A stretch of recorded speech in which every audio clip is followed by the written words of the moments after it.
Hi, I'm Niki and welcome to Movie Talk.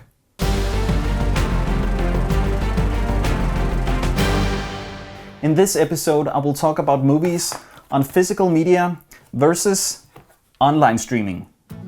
I still love having movies on physical media, and I have a shelf with more than 600 Blu-ray movies. But over the years, it's become less and less popular to collect physical media, with the rise of Netflix and other online streaming services. I don't know many people who buy movies on physical media anymore, so why do I, you may ask? I do have Netflix, and I use it a lot, but it can't replace my Blu-ray movies. There are many reasons why.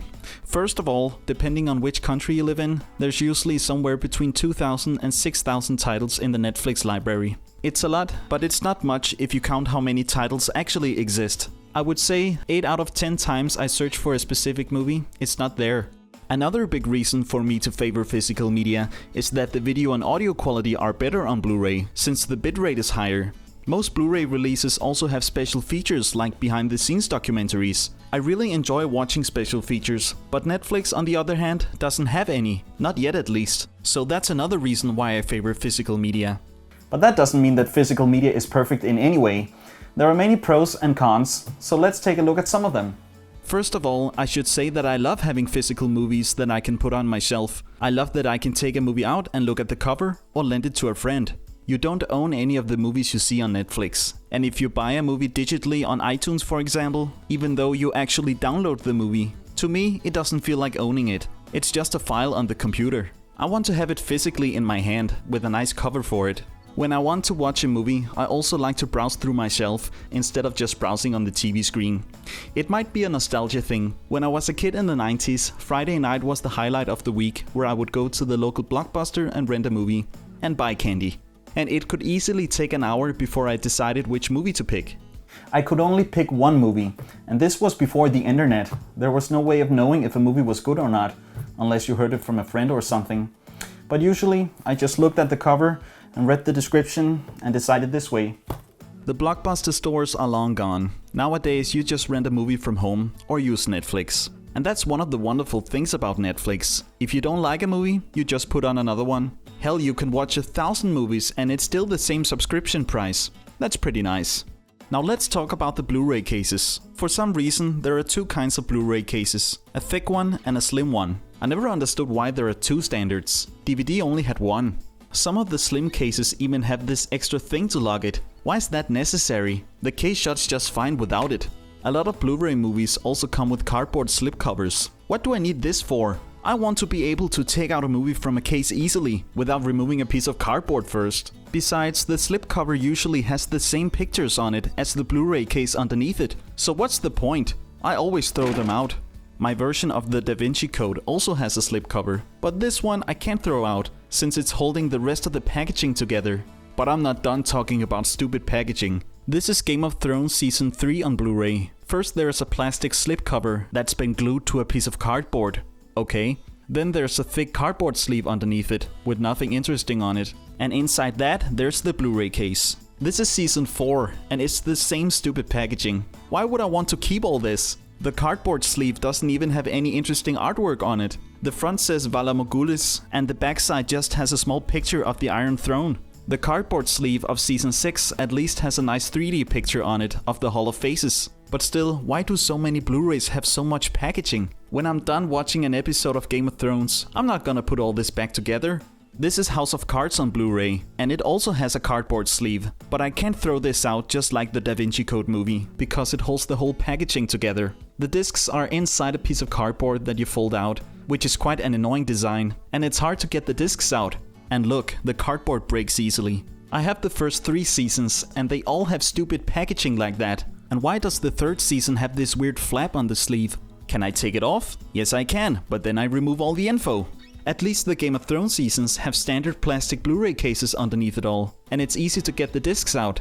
Now the worst packaging I have by far is the Danish series called Clown. Look at this thing. You could fit 2 Bibles in there, and there's only 12 discs inside it. The discs are inside 2 pieces of cardboard that you fold out, just like House of Cards. But this one is way worse. Look how long it is. It's 110 centimeters long, and there's 2 of them. Who thought this would be a clever design? It's not easy to put back together either. I bought this DVD box in an airport a few years ago on my way to Paris, and the idea was to watch it on the plane, but it wasn't that easy. It was like, excuse me fellas, I just need to get a DVD here. Speaking of TV series, a Blu-ray disc usually contains 2 or 3 episodes, and it's quite annoying that you have to change the disc all the time. On Netflix, you just click on the next episode. Plus, it also keeps track of where you left off. With Blu-ray, you need to keep track yourself. Let's take a look at some Blu-ray movies. Starting a Blu-ray movie can really be frustrating, especially when you compare it to online streaming, because it takes a while for the movie to actually start. This is National Treasure on Blu-ray. Let's see how long it takes to actually start the movie. Okay, I put it in, now it loads. Now I have to choose language, English.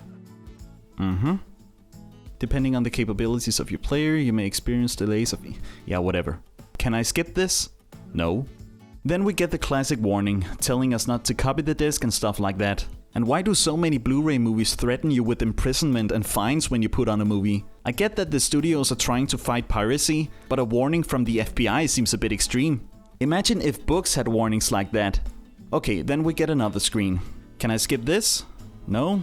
Okay, let's just read it. The commentaries and interviews on this disc are for entertainment purposes only. Oh really? I thought I was watching the news. All this legal nonsense. We have our heading. So now we're watching a Disney commercial. At least I can skip this part. So now can I watch the movie? No, now we gotta watch a Disney Blu-ray commercial. Thankfully I can skip this too. Now the movie? No, now we gotta watch trailers. Fuck me. And the Disney logo constantly appears. I can skip this too though. Then it loads. Yes. And now the menu appears. Oh god, I hate these animated menus where you have to wait for the play button to appear.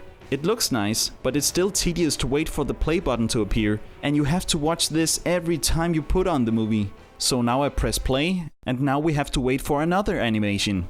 Come on, just start the movie! Then the movie begins? No, of course not. We gotta watch the Disney logo one more time. And no, I can't skip it. Yes, it looks very nice. Then the movie finally begins. And guess what? The fucking Disney logo appears again. Jesus Christ, I've seen the Disney logo 5 times since I put in the disc. They must be really proud of it. So yeah, that's pretty much how frustrating it is to put on a Blu-ray. Some are worse than others though.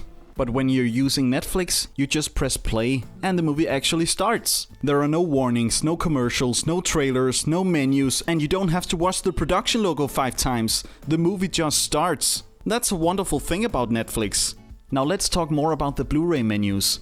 There are 3 kinds of menus. The first kind, which I really hate, uses clips from the movie. I hate these menus because they spoil what's going to happen in the movie. This is the menu for the Da Vinci Code. Okay, nice. The very first clip is the last scene of the movie. Now we know how it ends. Great. Okay, then I see this old guy running away. I hope he'll be alright. Oh shit, now he's dead. Thank you for spoiling that. No need to watch the movie now. This is the menu for Titanic.